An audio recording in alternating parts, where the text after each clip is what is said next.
Welcome to today's story time as a part of the Imagine Your Story Summer Reading Program.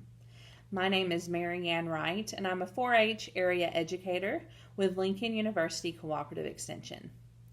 I am joining the Caruthersville Public Library to bring you today's story. This week we are discussing nursery rhymes.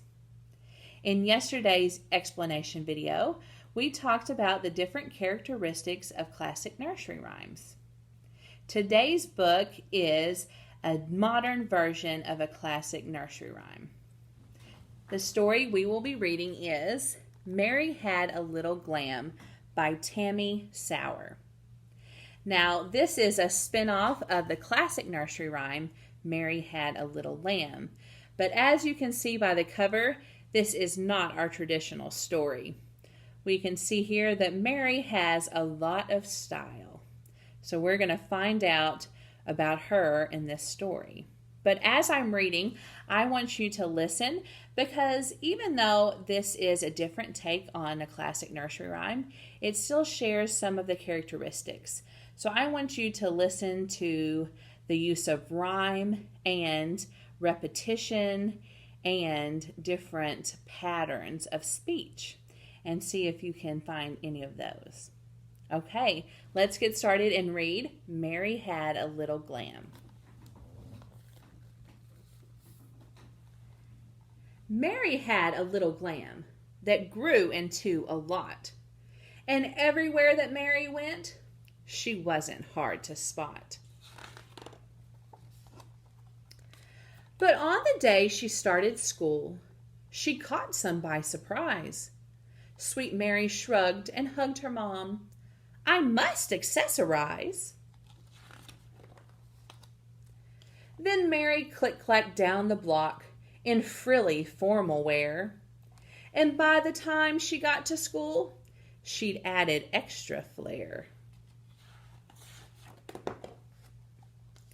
When Mary took a look around, her heart was filled with woe. The other kids in class with her were glamless head to toe.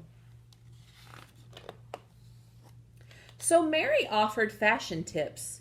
More pink, more beads, more shine. A hat for him and trim for her. Go boa, it's divine. Soon Mary brought out glitz and glam in everyone she met. The students, teacher, principal, and Clark, the classroom pet. Now Storytime had gowns and crowns and mounds of striped chiffon. The art class came with glitter glue and trips to her salon. Then Mary amped up music class with pomp and circumstance. At checkout time she was sublime, left not a thing to chance. The morning flew, and soon it was the best part of the day. It's recess time, the teacher said, and Mary led the way. But all came to a sudden stop. Each kid surveyed the scene. We're clearly dressed all wrong for this, boo-hooed the 17. Poor Mary twirled her parasol.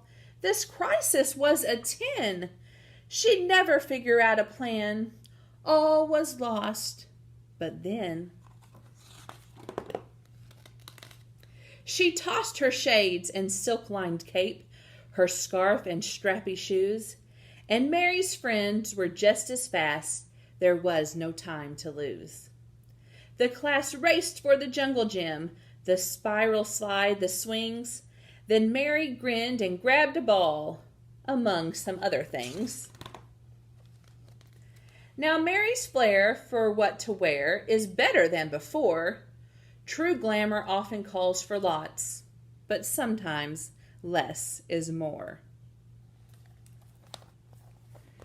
So I hope you enjoyed this fun story, and tomorrow we are going to be doing a fun take and make that is themed after Mary.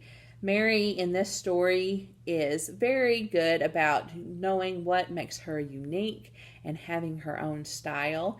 So tomorrow we are going to be making beautiful mirrors that really can showcase our own uniqueness. So I hope you join me when that video posts tomorrow at 1 o'clock on the Caruthersville Public Library Summer Reading Program 2020 page and on the Pemiscot County 4-H Facebook page. Thank you so much for joining me today.